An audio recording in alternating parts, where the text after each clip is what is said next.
আসছে সহিহ বুখারীর একটা হাদিসে। ঘটনাটা এরকম, মুসা আলাইহিস সালাম একদিন তার উম্মতের সামনে ভাষণ দিচ্ছেন। এমন ভাষণ দিলেন যে লোকদের অন্তর ভয়ে ভীত হয়ে গেল, সবাই কান্না করা শুরু করলো। খুব গুরুত্বপূর্ণ ভাষণ। তখন লোকেরা চিন্তা করলো এই মুসার মতো জ্ঞানী মনে হয় আর কেউ নাই। মানে এমন ভাষণ দিয়েছেন, মানুষ মনে করা শুরু করছে যে নিশ্চয়ই তিনি সবচেয়ে জ্ঞানী। নাহলে এত সুন্দর ভাষণ কেমনে দেন, আমাদের ভিতরে তার ভাষণ আসর কেমনে করে এত সুন্দরভাবে। তখন তাকে একজন লোক জিজ্ঞেস করলো যে হাল ফিল আরদি আহাদুন আ'লামু মিনকা, যে আপনার চেয়ে পৃথিবীতে কি এমন কোন লোক আছে যে আপনার চেয়ে জ্ঞানী? তখন মুসা আলাইহিস সালাম বললেন, লা, না, আমার চেয়ে জ্ঞানী নাই। বুঝতে হবে কিন্তু। তো মুসা আলাইহিস সালাম নবী, একজন উলুল আজমি মিনার রাসূল, যার উপর তাওরাত কিতাব নাযিল হয়েছে, যিনি নবী, তার মানে তিনি তৎকালীন সময়ে সবচেয়ে জ্ঞানী। এটাই স্বাভাবিক এবং এটাই বাস্তব। কিন্তু তিনি যে বললেন নির্দ্বিধায় যে আমি সবচেয়ে জ্ঞানী, এইটা আল্লাহ পছন্দ করেন নাই। তখন আল্লাহ সুবহানাহু ওয়া তাআলা তার কাছে জিবরিলকে পাঠিয়ে দিলেন এবং বললেন যে হে মুসা, পৃথিবীতে এমন একজন লোক আছে, এমন একজন বান্দা আছে যিনি আপনার থেকে জ্ঞানী। তখন মুসা আলাইহিস সালাম বললেন যে হে আল্লাহ, আমি কি তার কাছে এই ইলম শিক্ষা করার জন্য যাইতে পারি না? তখন আল্লাহ সুবহানাহু ওয়া তাআলা তাকে অনুমতি দিলেন এবং বললেন যে আমি তার কাছে কিভাবে যাব। তখন তাকে বলা হইল যে আপনি একটা মাছ নেবেন, লবণাক্ত মাছ, অনেকে বলছেন ভাজা মাছ। তো আপনি একটা মাছ নেবেন, সেই মাছটা হবে চিহ্ন। আপনি চলতেই থাকবেন, চলতে চলতে দুই সমুদ্র যেখানে মিলিত হয়েছে, সঙ্গম স্থল, সেই সঙ্গম স্থলে আপনি সেই ব্যক্তির সাক্ষাৎ পাবেন। তো মুসা আলাইহিস সালাম রওনা দিলেন। তিনি একজনকে সাথে নিলেন সফর সঙ্গী। সেই সফর সঙ্গীর নাম ছিল ইউশা বিন নুন আলাইহিস সালাম। তিনি পরবর্তীতে নবী হয়েছিলেন। কারণ দেখেন, এই যে গোপন জ্ঞান তিনি মুসা আলাইহিস সালামকে শিক্ষা দিতে যাচ্ছেন এবং এই গোপন জ্ঞানের সাক্ষী হচ্ছেন ইউশা বিন নুন আলাইহিস সালাম। তিনি যে গোপন জ্ঞানের সাক্ষী হচ্ছেন, এটা কে গোপন জ্ঞানের সাক্ষী হবে? অবশ্যই নবী হইতে হবে। তার মানে তিনি পরবর্তীতে নবী হয়েছেন, ওই সফর সঙ্গী। এরপর ইউশা বিন নুন আলাইহিস সালাম এবং মুসা আলাইহিস সালাম খিজির আলাইহিস সালামের সাক্ষাতের জন্য বের হইলেন একটা মাছ নিয়ে। সেই মাছটা তত্ত্বাবধানের দায়িত্বে ছিল ইউশা বিন নুন আলাইহিস সালামের। তিনি যেহেতু সফর সঙ্গী ছিলেন, সাগরেদ ছিলেন। তো তারা চলতে থাকলেন। চলতে চলতে নৌকাতে উঠলেন কিংবা চলতে থাকলেন। চলতে চলতে দুই সমুদ্রের সঙ্গম স্থলে তারা যাচ্ছেন। তো যাওয়ার পর তারা দিন এবং রাত চলছেন, খুবই ক্লান্ত হয়ে গেছেন। তখন কোরআনে ঘটনাটা এইভাবে আসছে। আল্লাহ সুবহানাহু ওয়া তাআলা এভাবে বলছেন, ওয়াইয ক্বালা মূসা লিফাতাহু, যখন মূসা সেই যুবককে বলল, সেই যুবককে ইউশা বিন নুন আলাইহিস সালাম। তো তাফসীর গ্রন্থগুলোতে আসছে এই যুবক কে ছিলেন? ওহুয়া ইউশা বিন নুন, তিনি ছিলেন ইউশা বিন নুন। অন্যখানে আসছে যে ইউশা বিন নুন আলাইহিস সালাম তার সফর সঙ্গী ছিলেন। তারা কোথা পর্যন্ত গেছিলেন? দুই সমুদ্রের সঙ্গম স্থান পর্যন্ত একসঙ্গে গিয়েছিলেন।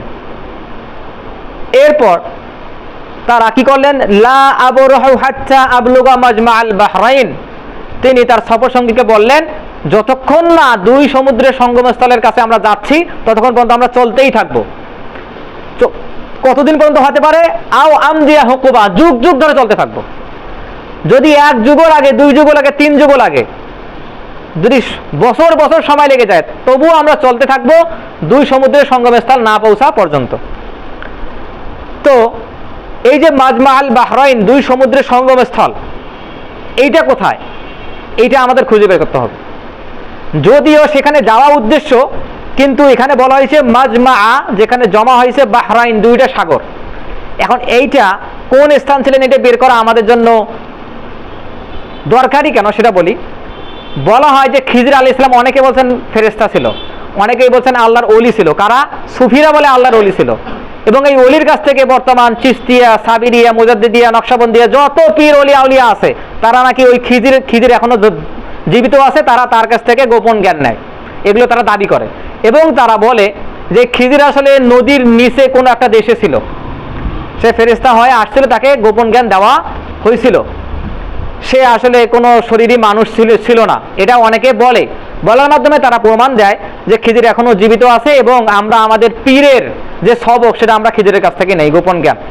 এই দাবিগুলো ভুল এবং এজন্যই তারা খিজিরকে কোনো নবী কিংবা সাধারণ মানুষ প্রমাণ করতে চায় না এবং তারা বিশ্বাস করে এই জায়গাটা পৃথিবীর কোথাও ছিল না, কিন্তু আসলে এই জায়গাটা পৃথিবীতে ছিল। কেন? মুসা আলাইহিস সালামকে দুই সাগরের সঙ্গমস্থলে যাইতে বলছেন, তো সেই জায়গাটা কি ছিল? এটা তাফসিরে কুরতুবী, তাফসিরে ইবনে কাসির, তাফসিরে মারিফুল কোরআন, তাফসিরে বাইজাবি, তাফসিরে বাগাবি, বিভিন্ন তাফসির গ্রন্থ থেকে আমি তথ্যগুলো একসঙ্গে করছি।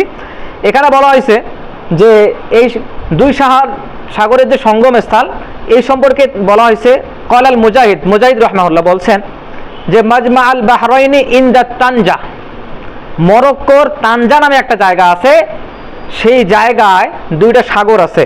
সেই সাগর হচ্ছে আটলান্টিক মহাসাগর এবং ভূমধ্য সাগর, দুইটা সাগর একসঙ্গে এক হয়ে গেছে।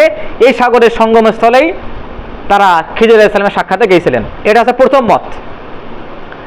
দ্বিতীয় মত, ওয়াকালা কাতাদা রাদিয়াল্লাহু আনহু বলছেন ওয়া হুয়া বাহরু ফারিস ওয়া বাহরুর রুম, এটা হচ্ছে ভূমধ্য সাগর এবং পারস্য উপসাগর, এই দুই সাগরের মধ্যবর্তী স্থানে সঙ্গমস্থলে তারা খিজির আলাইহিস সালামের সাক্ষাতে গিয়েছিলেন। এই দাবির পক্ষে ছিলেন ইবনে আব্বাস এবং মুজাহিদ রাদিয়াল্লাহু আনহুমা এবং মুজাহিদ রাহিমাহুল্লাহ। তো অধিকাংশ মুফাসসিরিনে কেরাম তারা বলছেন যে এই মতটাই শুদ্ধতার কাছাকাছি। কোন মত? যে হুয়া বাহরুন ফারিস ও বাহরুর রুম, তারা সেই সঙ্গমস্থল ছিল ভূমধ্য সাগর এবং পারস্য উপসাগর, এই দুই সাগরের সঙ্গমস্থল সেই জায়গা ছিল যেখানে এই মুসা এবং ইউশা বিন নুন আলাইহিমা সালাম তারা খিজির আলাইহিস সালামের সাক্ষাতে গিয়েছিলেন। এখন এখানে যে বলা হইলো যে তারা যুগ যুগ ধরে চলবে, কত যুগ হইতে পারে এই বিষয়ে কোরআনে তাফসীর গ্রন্থগুলোতে বর্ণনা আসছে যে এইখানে আমদিয়া হুকুবা, এই যে হুকুবা শব্দটা বলা হয়েছে, এই শব্দটার মানে সাধারণ অর্থ হচ্ছে সানাতুন মানে 1 বছর। এটার মানে সানাতুন মানে 1 বছর, এটা প্রথম মত। এবং এই বিষয়ে আব্দুল্লাহ ইবনে ওমর রাদিয়াল্লাহু আনহু বলছেন যে হুয়া সামানুনা সানাত, এটা হচ্ছে 80 বছরের সমান, এই হুকুবা শব্দের অর্থ। আবার একজন বলছেন মুজাহিদ রাহিমাহুল্লাহ, যার কথা আমি আগে বলে আসলাম, তিনি বলছেন সাবঈনা খরিফান, 70 খরিফের মতো রাস্তা। ইবনে আব্বাস এবং কাতাদা রাদিয়াল্লাহু রাহিমাহুল্লাহ তারা বলছেন যে জামান, একটা যুগের কথা বলছেন, এবং অনেকেই অনেক কথা বলছেন। তবে এটা তারা চলতেই থাকতেন যতক্ষণ না তারা খিজির আলাইহিস সালামের সাক্ষাৎ পাইছেন, লম্বা একটা সময়। এরপর কি হলো? আল্লাহ সুবহানাহু ওয়া তাআলা তারপরে বলছেন ফালাম্মা বালাগা, তারপর তারা পৌঁছলেন কোথায়? মাজমা আবাইনিহিমা, দুই সাগরের সঙ্গমস্থলে। নাসিয়া হুতাহুমা, হুত মানে হচ্ছে মাছ, সামাকুন মানে কিন্তু মাছ। তারা যখন ফালাম্মা বালাগা মাজমা আবাইনিহিমা, তারা যখন দুই সাগরের সঙ্গমস্থলে পৌঁছলেন, নাসিয়া হুতাহুমা, তারা তাদের মাছের কথা ভুলে গেলেন।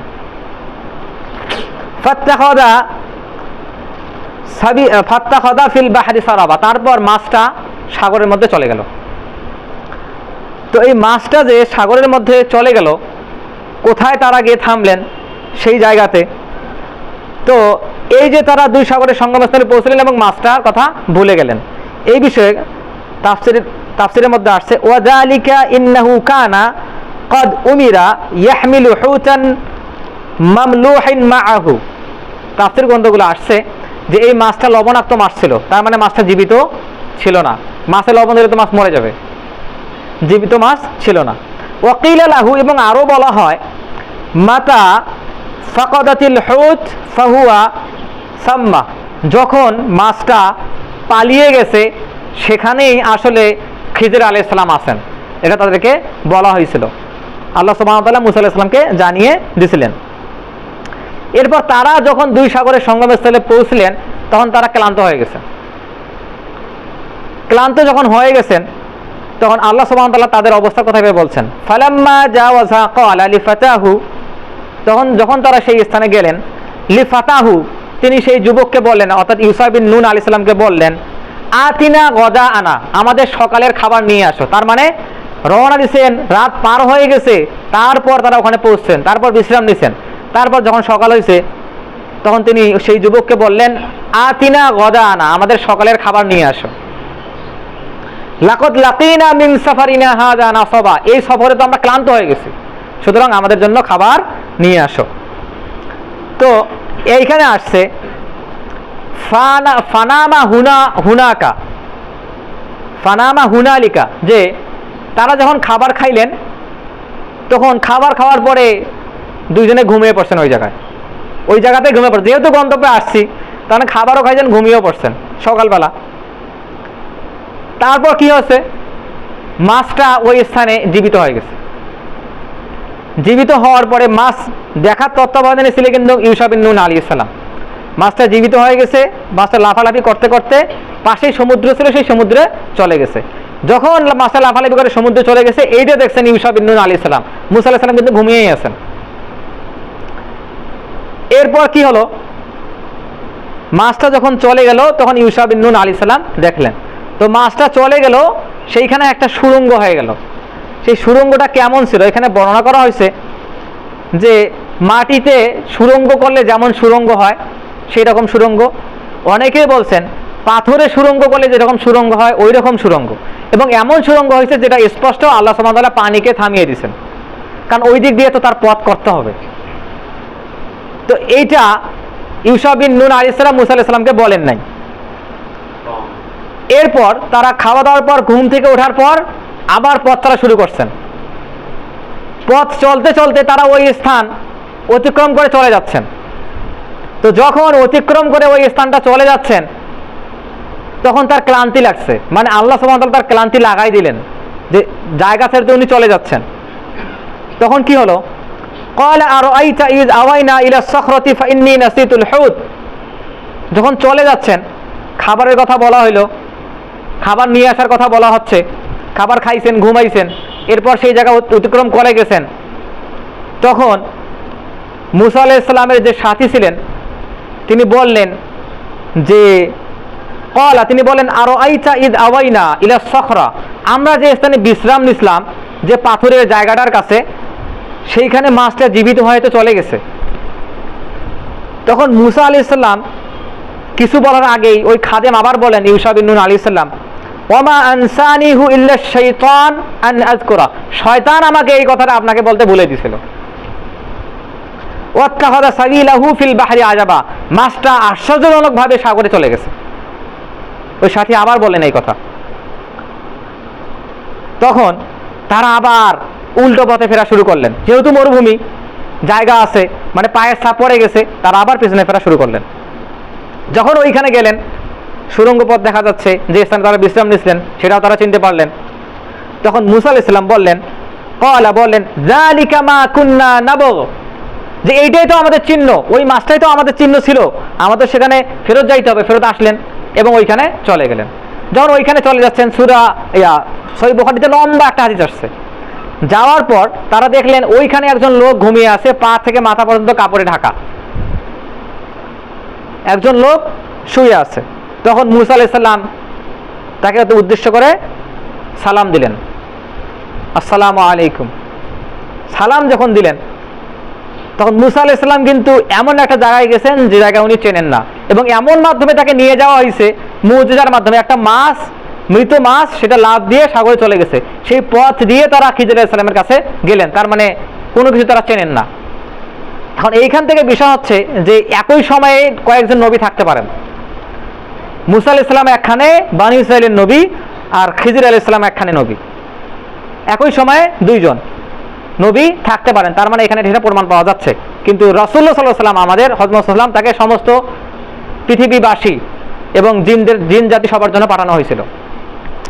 তো তারা সেখানে গেলেন, আল্লাহ সুবহানাহু ওয়া তাআলা বলতেছেন ফাওয়াজাদা আবদাম মিন ইবাদিনা, তারা সেখানে আমার বান্দাদের মধ্যে একজন বান্দাকে পাইলেন। ফাওয়াজাদা, তারা পাইলেন আবদাম মিন ইবাদিনা, আমার বান্দাদের মধ্যে একজন বান্দাকে। এখন আবদাম মিন ইবাদিনা, আমার বান্দার মধ্যে একজন বান্দাকে, এখানে কিন্তু বান্দার নাম দেওয়া নাই। তিনি যে খিজির এটা কিন্তু স্পষ্ট করে বলা হয় নাই যে ওই লোকটা কে ছিলেন। তাফসীর গ্রন্থগুলোতে এগুলো বর্ণনা আসছে যে ক্বালা আবু জাফর ইয়ানি বিকাউলিহি জাল্লা সানানুহু ফাওয়াজাদা আবদাম মিন ইবাদিনা আল খাদির, যে এইখানে ফাওয়াজাদা আবদাম মিন ইবাদিনা অর্থ হচ্ছে খিজির আলাইহিস সালাম। তারা খিজির আলাইহিস সালামের সাক্ষাৎ পেলেন, এবং তার নাম আসলে খিজির কিভাবে আসলো এই বিষয়ে সহিহ হাদিসে আসছে যে খিজির আলাইহিস সালাম তার নাম খাদির কিভাবে, খাদার মানে হচ্ছে সবুজ, একটা রঙের নাম। তো খিজির আলাইহিস সালাম একখানে বসেছিলেন, এবং যখন বসার থেকে উঠলেন, উঠে দেখা গেল যে তার পিছনে সমস্ত জায়গা সবুজ হয়ে গেছে, মানে সজীবতার প্রতীক। এই জন্যই তার নাম খিজির হিসেবে উল্লেখ করা হয়েছে, মানে সবুজ, সবুজময়, সবুজা প্রকৃতি। তো তারা যে এই বান্দাকে পাইলেন সেখানে, তাকে সালাম দিলেন। তখন খিজির আলাইহিস সালাম বললেন, আরে আমার এই এলাকায় এভাবে সালাম তো প্রচলিত নয়, এভাবে আমাকে কে সালাম দেয়? তখন মুসা আলাইহিস সালাম বললেন, আমি মুসা। তখন খিজির আলাইহিস সালাম বললেন, বানি ইসরাইলের মুসা? তখন তিনি বললেন, হ্যাঁ আমি বানি ইসরাইলের মুসা। তখন খিজির আলাইহিস সালাম বললেন যে আপনি তো নবী, আমিও নবী, আপনার কাছেও জ্ঞান আছে, আমার কাছেও আছে, তা আমার কাছে আসার দরকারটা কি আপনার? তখন মুসা আলাইহিস সালাম বললেন যে আমার কাছে এমন জ্ঞান আছে যেটা হয়তো আপনার কাছে নাই, আর আপনার কাছে এমন কিছু আছে যেটা আমার কাছে নাই। সেই জ্ঞানটা শেখার জন্যই আল্লাহ সুবহানাহু ওয়া তাআলা আমাকে অনুমতি দিয়েছেন আপনার কাছে আসার জন্য। এরপর খিজির আলাইহিস সালাম তাকে কিছু শর্ত দিলেন যে ঠিক আছে আপনি আমার সঙ্গে চলবেন, তবে আপনার কাছে শর্ত আছে, সেই শর্ত যদি মানতে পারেন তাহলে আপনি আমার সঙ্গে চলতে পারেন। তো এখানে খিজির আলাইহিস সালামের পরিচয় দিতে গিয়ে আল্লাহ সুবহানাহু ওয়া তাআলা বলছেন, আতাইনাহু রাহমাতাম মিন ইনদিনা, সে এমন একজন বান্দা যাকে আমি আমার রহমত দিলাম।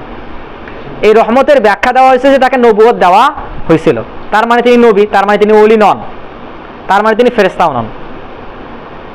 এরপর তার সম্পর্কে আরো বলা হয়েছে, ওয়া আল্লামনাহু মিন লাদুন্না ইলমা, তাকে আমি আমার পক্ষ থেকে বিশেষ জ্ঞান দিয়েছিলাম, বিশেষ জ্ঞান। তো নবুয়ত তো বিশেষ জ্ঞান, কিন্তু এখানে আরো বিশেষ জ্ঞান দেওয়া হয়েছিল। এখন এইখানে যে শব্দটা মিন লাদুন্না ইলমা, এই শব্দ থেকে একটা শব্দ কয়েন করা হয়েছে, ইলমে লাদুন্নি, বিশেষ জ্ঞান। ইলমে লাদুন্নি কি? এখন ইলমে লাদুন্নি আর সাধারণ মানুষের কাছে নাই, নবীদের কাছেও নাই, এখন পীরের যারা গাউস কুতুব নাজিব নুবালা তাদের কাছে এই ইলমে লাদুন্নি, তারা দাবি করে যে আমাদের কাছে ইলমে লাদুন্নি আছে। তো আমরা যখন এই ইলমে লাদুন্নি সম্পর্কে আলোচনা করব, এটা হয়তো এখন থেকে 2-3 সপ্তাহ পরে আলোচনা আসবে ইলমে লাদুন্নি কি জিনিস।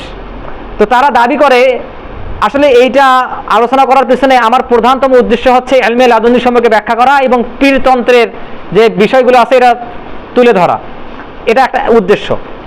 তো তখন মুসা আলাইহিস সালাম বললেন, ক্বালা লাহু মুসা হাল আত্তাবিউকা আলা আন তুআল্লিমানি মিম্মা আল্লামতা রুশদা, যে মুসা আলাইহিস সালাম বললেন যে আপনাকে যে জ্ঞান দিয়ে সুসংবাদ দেওয়া হয়েছে, সম্মানিত করা হয়েছে, আমি আপনার কাছে জ্ঞান শিখতে চাই। তখন খিজির আলাইহিস সালাম বললেন, ইন্নাকা লান তাস্তাতিআ মাইয়া সাবরা, আপনি সবর করতে পারবেন না। তার মানে বোঝা গেল জ্ঞান অর্জন করতে গেলে সবরের দরকার আছে, সবর ছাড়া জ্ঞান অর্জন সম্ভব নয়। এবং জান্নাতে যাইতে গেলেও সবরের দরকার আছে। জ্ঞান অর্জন না করলে তো আপনি ঈমান আনতে পারবেন না, আমল করতে পারবেন না, জান্নাতেও যাইতে পারবেন না। তার মানে ঈমানের যে আহকামগুলো আছে তার মূল আহকাম হচ্ছে জ্ঞান অর্জন করা, মানে জ্ঞান অর্জন ছাড়া ঈমানও পরিপূর্ণ না। এই জন্যই জ্ঞানের জন্য সবরের দরকার আছে। আমরা জান্নাতে যাবো, এটা তো লং টাইম প্রসেস, প্রতিনিয়ত আমরা গোনা করে থাকি, এই সবরের আমাদের ধৈর্য ত্রুটি ঘটে। এই জন্যই আমরা যে সবরকারী বান্দা না, এগুলো হচ্ছে তার প্রমাণ। তো তিনি মুসা আলাইহিস সালামকে বললেন, দেখুন একজন নবী হয়ে তার চেয়েও যিনি সম্মানিত নবী, তিনি ওই নবীকে বলতেছেন আপনি সবর করতে পারবেন না। কেন সবর করতে পারবেন না? ওয়া কাইফা তাসবির, আপনি কিভাবে সবর করবেন? আলা মা লাম তুহিতু বিহি খুবরা, যে বিষয় আপনি জানেন না, যে বিষয় আপনি জানেন না সেই বিষয়ে সবর করবেন কিভাবে? আমরা কি আমাদের তাকদীর সম্পর্কে জানি? আমরা আল্লাহকে দেখছি, জান্নাত জাহান্নাম দেখছি? কিছুই দেখি নাই। আমাদের ঈমানটাই হচ্ছে গায়েবের প্রতি ঈমান। তো আমরা গায়েব জানি না বলতেই তো মানুষ নাস্তিক হয়ে যায়, মানুষ কোরআন হাদিস অধিকার করা শুরু করে, তার মানে তাদের ধৈর্য ত্রুটি করতে, তাদের সবর নাই। তো একজন নবী হিসাবে আরেকজন নবীকে সবরের কথা বলতেছেন, যে আপনি যেটা জানেন না সেটা কিভাবে সবর করবেন। তখন মুসা আলাইহিস সালাম বললেন, সাতাজিদুনি ইনশাআল্লাহু সাবিরা, যে শীঘ্রই আপনি আমাকে একজন সবরকারী হিসেবে খুঁজে পাবেন। এটা হচ্ছে নবীদের বৈশিষ্ট্য, সবর করা। এবং এই কথাটাই দেখবেন ওই ইসমাইল আলাইহিস সালাম ইব্রাহিম আলাইহিস সালামকে বলতেছিলেন যে আমি তো তোমাকে কোরবানি করতে যাচ্ছি, তুমি কি বলো? ওই ইসমাইল আলাইহিস সালাম এই কথাটাই বলছিলেন যে সাতাজিদিনী ইনশাআল্লাহু সাবিরা, আপনি আমাকে ধৈর্যশীলদের মধ্যে একজন পাবেন। তো এবং বললেন ওয়ালা আসিলাকা আমরা, এবং আমি আপনার কোনো আদেশের অবমাননা করব না, কোনো আদেশ ভঙ্গন করব না। বললেন ক্বালা ফাইন ইত্তাবা'তানি ফালা তাসআলনি আন শাইইন, পরে খিজির আলাইহিস সালাম বললেন ফাইন ইত্তাবা'তানি, তুমি তো আমার অনুসরণ করবেই, আমার সঙ্গে থাকবেই, ফালা তাসআলনি, কখনো আমাকে জিজ্ঞেস করবে না, মিন আন শাইইন, কোনো কিছু সম্পর্কে আমাকে জিজ্ঞেস করা যাবে না। এইখান থেকে শিক্ষা কি, জাস্ট একটা করে বলি, কারণ 150টা শিক্ষা আছে এই গল্পটার ভিতরে। তো এখান থেকে শিক্ষা হচ্ছে যে মুদাররিস বা শিক্ষক মুআল্লিম যখন জ্ঞান দিতে থাকবেন, দার্স দিবেন, তখন হুট করে কোনো প্রশ্ন করা যাবে না। প্রশ্ন করার জায়গায় প্রশ্নটা করতে হবে। এখানে সেটাই বললেন যে আপনি আমাকে ফালা তাসআলনি আন শাইইন, কোনো কিছু সম্পর্কে জিজ্ঞেস করবেন না, হাত্তা উহদিসা লাকা মিনহু যিকরা, যতক্ষণ না আমি আপনাকে সেই বিষয়টা বলতেছি। এরপর কি হলো, ফানতালাকা, তারা চলতে থাকলেন, হাত্তা ইদা রাকিবা ফিস সাফিনা, যখন তারা একটা জাহাজে আরোহণ করলেন, একটা জাহাজে তারা উঠলেন, সেই জাহাজের যারা কর্মচারী ছিল, যারা জেলে ছিল, তারা খিজির আলাইহিস সালামকে চিনতে পারলেন এবং নৌকায় তুলে নিলেন। সাফিনা বলতে নৌকা বলা হয় কিংবা জাহাজও বলা হয়। এই জাহাজে ওঠার পর কিংবা নৌকায় ওঠার পর কি করলেন, খরাকহা, সেটাকে ত্রুটিযুক্ত করে দিলেন খিজির আলাইহিস সালাম, মানে নৌকার একটা তক্তা খুলে ফেলে দিলেন। তো নৌকার তক্তা খুলে ফেলে দিতে ডুবে যাবে। তখন নবীরা ইনস্টিংক্টটা খেয়াল করেন, নবীরা মানে বিতর্কিত বাতিল কাজ, খারাপ কাজ দেখা মাত্রই প্রতিবাদ করেন। মুসা আলাইহিস সালাম সেটাই করলেন। তিনি বললেন আখারাক্তাহা লিতুগরিকা আহলাহা, আপনি এই নৌকাটা ফুটো করলেন, তাদেরকে ক্ষতিগ্রস্ত করলেন। লাকাদ জিতা শাইআন ইমরা, আপনি তো ভয়ঙ্কর একটা অপরাধ করে ফেললেন, যে তারা যেটার উপর জীবিকা নির্ধারণ করে আপনি সেই নৌকাটা ফুটো করে দিলেন, অথচ তারা আমাদেরকে নৌকায় তুলছেন, কোনো পারিশ্রমিকও দাবি করেন নাই, এই আপনার উপকারের ফল। মনে মনে চিন্তা করতেছেন কোন আলেমের কাছে আসলাম যে মানুষ এরকম অপরাধ করে, আল্লাহ আমাকে কার কাছে পাঠাইলেন, তুই প্রশ্ন করে ফেললেন। এরপর আবার বলা হইল, তখন মুসা আলাইহিস সালাম বললেন, খিজির আলাইহিস সালাম বললেন আলাম আকুল লাকা, আমি কি আপনাকে বলি নাই ইন্নাকা লান তাসতাতি আমাইয়া সাবরা, আপনি সবর করতে পারবেন না। তখন মুসা আলাইহিস সালাম বললেন লা তুআখিযনি বিমা নাসিতু, আপনি আমাকে দয়া করে দোষারোপ করবেন, আমি ভুলে গেছিলাম। ওয়ালা তুরহিকনি মিন আমরি উসরা, এবং আমি আপনার আদেশের আর কখনো অমান্য করব না। তখন কি হলো, ফানতালাকা, আবার তারা অগ্রসর হলেন। হাত্তা ইযা লাকিয়া গুলামান, তারা এক গোলাম, একজন নাবালক বাচ্চার সাক্ষাৎ পাইলেন। ফাকাতালা, তারপর তাকে হত্যা করে দিলেন খিজির আলাইহিস সালাম। বাচ্চাটা খুবই সুন্দর ছিল এবং অন্যান্য ছেলেদের সঙ্গে খেলাধুলা করতেছিল। এই যে হত্যা করে দিলেন, এটা তো আগের চেয়েও আরো জঘন্য কাজ। তখন মুসা আলাইহিস সালাম বললেন আকাতালতা নাফসান যাকিয়াতান, আপনি এত সুন্দর একটা ছেলেকে হত্যা করে ফেললেন, বেগয়রি নাফসিন, কোনো অপরাধ ছাড়াই, সেটা তো কাউকে হত্যা করে নাই। হত্যার বদলে হত্যা, কানের বদলে কান, নাকের বদলে নাক, চোখের বদলে চোখ তো আছে, কিন্তু আপনি কোনো অপরাধ ছাড়াই বাচ্চাকে হত্যা করে ফেললেন। লাকাদ জিতা শাইআন নুকরা, আপনি তো ভয়াবহ অপরাধ করে ফেলছেন। তখন খিজির আলাইহিস সালাম আবার বললেন ক্বালা আলাম আকুল লাকা ইন্নাকা লান তাসতাতি আমাইয়া সাবরা, আমি কি আপনাকে বলি নাই যে আপনি সবর করতে পারবেন না? তখন মুসা আলাইহিস সালাম বললেন ইন সাআলতুকা আন শাইইন, যদি আমি আবার আপনাকে কোনো বিষয়ে জিজ্ঞেস করি, বাদাহা ফালা তুসাহিবনি, এরপর আপনি আমাকে আর আপনার সঙ্গে নেবেন না। কদ বালাগতা মিন লাদুন্নি উযরা, আমার পক্ষ থেকে যে উযর সেটা থেকে আপনি মুক্ত হয়ে গেছেন। তখন কি হলো, ফানতালাকা, তারা আবার চলতে শুরু করলেন। হাত্তা ইযা আতায়া আহলা ক্বরিয়াতিন ইসতাতআমা, তারা এক গ্রামের কাছে গেলেন। গ্রামের কাছে গিয়ে তারা তাদের কাছে খাবার চাইলেন। ক্বরিয়াতিন ইসতাতআমা আলাহা, সেই গ্রামবাসীর কাছে খাবার চাইলেন। ফাআবাউ আন ইউদাইফুহুমা, কিন্তু গ্রামবাসী তাদেরকে খাবার দিতে চাইলেন না। তাদেরকে বললেন যে আমরা আপনাদেরকে চাই না, খাবারও দিলেন না, খাবার তো চাইলেন সেটাও দিলেন না। তো মুসাফিরদের আসলে খাবার দেওয়া এটা কিন্তু এলাকার লোকের কর্তব্য, এবং মুসাফিররা যদি সয় সম্বল হারায় যায় তার ভিক্ষা করাও বৈধতা দেওয়া আছে। এবং মুসাফির যদি সয় সম্বল হারায় যায় তাকে জাকাত দেওয়া যাবে কিনা এটা নিয়ে মতানৈক্য আছে। তার মানে চিন্তা করেন যে মুসাফির একজন ব্যক্তি যার সয় সম্বল শেষ হয়ে গেছে, সে একজন অন্য একটা অপরিচিত এলাকায় কতটা দামি ব্যক্তিত্ব, তাকে সহায়তা করতে হবে। তো তাদেরকে তারা আতিথেয়তা করলো না। তখন কি হলো, ফাওয়াজাদা ফিহা জেদার, ওই গ্রামে তারা একটা দালান পেলেন, সেই দালানটা ভেঙে যাচ্ছে, ভগ্ন প্রায়। তখন কি করলেন, ইরিদু আইয়ান কাযা ফাআকামা, তিনি ইচ্ছা করে সেই দালানটা পুনর্নির্মাণ করে দাঁড় করিয়ে দিলেন, ফাআকামা দাঁড় করিয়ে দিলেন। তখন মুসা আলাইহিস সালাম বললেন, পারিশ্রমিকের ফলাফল সম্পর্কে দেখেন মুসা আলাইহিস সালামের ইঙ্গিতটা দেখেন, লাউ শি'তা লাত্তাখাযতা আলাইহি আজরা, যে আপনি চাইলেই তো তাদের কাছে পারিশ্রমিক নিতে পারতেন, তারা আমাদেরকে খাবার তো দেয় নাই, আপনি দালান নির্মাণ করলেন, আপনাকে পারিশ্রমিক দেওয়ার কথা বলা হলে আপনি সেটাও নিলেন না।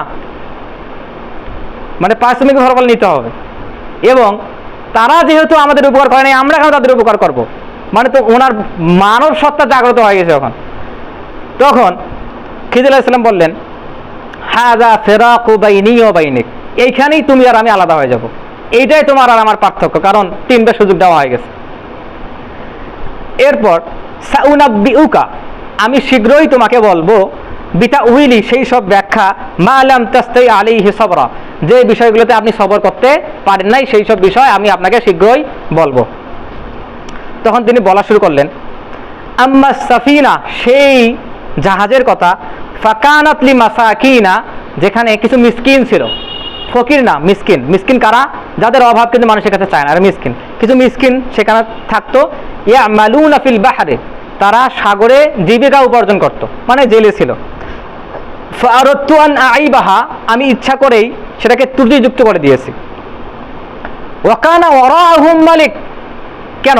সেখানে একজন বাদশা আছে, একজন মালিক আছে প্রতাপশালী, একজন দুর্বৃত্তচারী আছে, একজন দুর্নীতিগ্রস্ত মানুষ আছে। সে যখনই কোনো ভালো নৌকা দেখে সেটা নিজের করে নেয়। কিংবা অন্য বর্ণনায় আসছে যে সেখানে ওই দুর্বৃত্তপরায়ণ বাদশার নেভি, মানে নৌবাহিনী চলাচল করতেছিল। তো তারা যখনই সাগরে কোনো ভালো নৌকা দেখতেছিল সেটা নিজের বাহিনীতে যোগ করে নিতেছিল। ইয়াখুযু কুল্লা সাফিনাতিন গসবা, তারা এই সুন্দর সুন্দর নৌকাগুলোকে নিজের করে নিচ্ছিল। এজন্যই তিনি কি করছেন, সেটাতে ত্রুটি করে দিয়েছেন, যেন এই ত্রুটিযুক্ত নৌকাটা দেখে সেই দুর্বৃত্তপরায়ণ বাদশা এই নৌকাটা তাদের করে না নেয়। এবং তারা একটা তক্তায় তো সরাইছে, সেই তক্তাটা আবার মেরামত করতে পারবে, কিন্তু নৌকা গেলেই তো কয়েকজনের জীবিকা নষ্ট হয়ে যাবে। তখন এখন ওইখানে যখন তারা জাহাজের মধ্যে উঠলেন, তখন সেই জাহাজের এক কোণায় অসফুরের কথা বলে, অসফুর মানে চড়ুই পাখি, একটা চড়ুই পাখি সেই জাহাজের কোণায় বসেছিল এবং সে সমুদ্র থেকে এক ঢোক পানি পান করলো। তখন খিজির আলাইহিস সালাম মুসা আলাইহিস সালামকে উদ্দেশ্য করে বললেন যে তুমি যা জানো এবং আমি যা জানি সেটা আল্লাহর জ্ঞানের কাছে অতটুকু যতটুকু এই সাগর থেকে ওই চড়ুই পাখিটা পানি পান করতে পারছে। এটা হচ্ছে আল্লাহর জ্ঞান আর আমাদের জ্ঞানের তুলনা। এই সূরার শেষের দিকে আল্লাহ সুবহানাহু ওয়া তাআলা বলছেন, কি বলছেন? লা নাফিদাল বাহরু ক্বাবলা আন তানফিদা কালিমাতু রাব্বি ওয়ালাউ জি'না লিমিসলিহি মাদাদা, যে সমস্ত সাগরের পানিগুলো যদি কালি হয়ে যায়, সমস্ত বৃক্ষরাজি যদি কলম হয়ে যায়, আল্লাহ সুবহানাহু ওয়া তাআলার যে নিয়ামতগুলোকে শেষ করতে পারবে না। তো নিয়ামত যদি শেষ করতে না পারে, আল্লাহ সুবহানাহু ওয়া তাআলার জ্ঞানকে কিভাবে আমরা দাবি করতে পারি যে আমি জ্ঞানী মানুষ? এই জন্য আমাদের মুহাদ্দিসরা বলতেন, মুজাদ্দিদরা বলতেন, নাসিরউদ্দিন আলবানী রাহিমাহুল্লাহ বলতেন যে আনা তুওয়াইলা বুল ইলম, আমি একজন নগণ্য শিক্ষার্থী। চিন্তা করো, ওরা এই জামানার মুজাদ্দিদ ছিলেন, তারা এই কথাগুলো বলতেন। তো এরপর দ্বিতীয় বিষয় বলতেছেন, ওয়াম্মাল গুলাম, এবং সেই বালক সম্পর্কে, ফাকানা আবাহু মুমিনাইন, তাদের পিতামাতা, তাদের পিতা সৎ বান্দা ছিলেন, মুমিন বান্দা ছিলেন। ফাখাশিনা, আমরা ভয় করতেছিলাম, আইয়ুর হেকাহুমা তুগিয়ানা ওয়া কুফরা, তুগিয়ান মানে ত্যাগকারী, অবজ্ঞাকারী, বিদ্রোহী, অকুফরা এবং কাফের। সেই বালকটা, সে এখনো বালেগ হয় নাই, নাবালক ছেলে, সেই ছেলেটা সামনের দুনিয়াতে অবাধ্যচারী হইতো এবং তার সৌন্দর্যের কারণে তার পিতা, তার দিকে পিতামাতারা তার দিকে প্রভাবিত হয়ে তাদেরকে কুফরের দিকে নিয়ে যাইত। এই বাচ্চাটার কারণে পিতামাতা কুফরের দিকে যাইতেন, অবাধ্য হইতো। এই পিতামাতার কারণেই, এই বাচ্চাটার কারণে পিতামাতারা ক্ষতিগ্রস্ত হইতো। এজন্যই তিনি এই বাচ্চাটাকে হত্যা করে ফেললেন এখন আমরা তো সেটা করতে পারবো না, এটা হচ্ছে খিজির আলাইহিস সালামের সেই যুগের, মানে সেই নবীর সেটা রেওয়াজ রীতি। তো তখন কি করলেন, ফারাদনা, আমি চাইলাম, আইয়ুবদিলাহুমা, আল্লাহ তাকে বদল করে দিবেন, খায়রাম মিনহু যাকাতান ওয়া আকরাবা রহমা, তাকে এমন সন্তান দিবেন যিনি পবিত্র, ওয়া আকরাবা রহমা, এবং সেই সন্তান পিতামাতাকে ভালোবাসায় ভরিয়ে দিবে, যে সন্তান দেখলে পিতামাতার চক্ষু শীতল হয়ে যাবে। এবং তাফসিরের গ্রন্থগুলোতে আসছে যে সেই মায়ের পেটে তখন একটা কন্যা সন্তান ছিল, সেই কন্যা সন্তান অনেক নেককার সন্তান ছিলেন, এবং এই সন্তানের মাধ্যমে যেহেতু পিতামাতা পথভ্রষ্ট হইতে পারে, এই জন্যই তিনি এই সন্তানকে হত্যা করছিলেন। এরপর ওয়াম্মাল জিদার, এবং সেই দালান সম্পর্কে, সেই দেয়াল সম্পর্কে, ফাকান আলী গোলামাইনি ইয়তীমাইনি ফিল মাদিনা, সেখানে দুইজন এতিমের, দুইজন বালকের সম্পদ লুকানো ছিল। ওয়াকানা তাহতাহু, তার নিচে ছিল কানজুল্লাহুমা, তাদের জন্য সম্পদ লুকায়িত ছিল। ওয়াকানা আবুহুমা সলেহা, তাদের পিতামাতাও সৎ বান্দা ছিলেন। তার মানে দেখেন, সৎ পিতামাতার বাচ্চারাও, তারা যদিও সৎ হোক বা না হোক, এই যে সৎ গুণ, সেগুলো তার ভিতরে থাক বা না থাক, আল্লাহর পক্ষ থেকে তাদের উপর নিয়ামত একটা থাকে। এই জন্যই আমাদের বাচ্চাদেরকে সৎ হিসেবে গড়ে তোলার একটা চেষ্টা থাকা দরকার। আমরা সৎ হইতে হবে এবং বাচ্চাদেরকে সৎ করতে হবে। ফারাদা রাব্বুক, আল্লাহ চাইলেন, আই ইয়াবলুগা আশুদ্দাহুমা ওয়া ইস্তাখরিজা কানজাহুমা রাহমাতাম মির রাব্বিক, আল্লাহ চাইলেন আমি এই দালানটা দাঁড় করে দেই, এবং যখন তারা সাবালক হবে, তারা এই সম্পদ বুঝে পাওয়ার মতো বয়সে পৌঁছাবে, বালেগ হবে, তখন তারা যেন সেই সম্পদগুলো তাদের হস্তগত করতে পারে, এই জন্যই দালানটা তুলে দিলাম। তার মানে এই কাজটা তিনি আল্লাহ সন্তুষ্টির জন্য করছেন এবং আল্লাহর ইচ্ছাই করছেন। এরপর ওয়ামা ফাআলতুহু আন আমরি, সবচেয়ে গুরুত্বপূর্ণ কথা, ওয়ামা ফাআলতুহু আন আমরি, আমি এই কাজগুলো করছি সব আল্লাহর নির্দেশে, আমি এই কাজগুলো সব আল্লাহর নির্দেশে করছি, একটাও নিজ থেকে করি নাই। যালিকা তাউইল, এই হচ্ছে ব্যাখ্যা, মা লাম তাস্তি আলাইহি সবরা, যে বিষয়গুলোতে আপনি সবর করতে পারেন নাই। এই ঘটনা যে সহিহ বুখারী লম্বা হাদিসটাতে আসছে, অন্য এক হাদিসে আসছে যে ইবনে আব্বাস রাদিয়াল্লাহু আনহুমা সেই হাদিসের মধ্যে বলছেন, আল্লাহ রাসূলুল্লাহ সাল্লাল্লাহু আলাইহি ওয়াসাল্লাম যখন কারো কথা মনে করতেন, বা তার যখন কারো কথা মনে পড়তো, তখন তিনি নিজের জন্য দোয়া করতেন এবং তার জন্যও দোয়া করতেন। তো এই ঘটনা বলার পর রাসূলুল্লাহ সাল্লাল্লাহু আলাইহি ওয়াসাল্লামের মুসা আলাইহিস সালামের কথা মনে পড়ে গেল। তখন তিনি বললেন, আল্লাহ মুসার উপর রহম করুন, আমার উপরও তো রহম করুন, এবং বললেন এই মুসা যদি আরেকটু সবর করতো তাহলে আমরা অনেক কিছু জানতে পারতাম।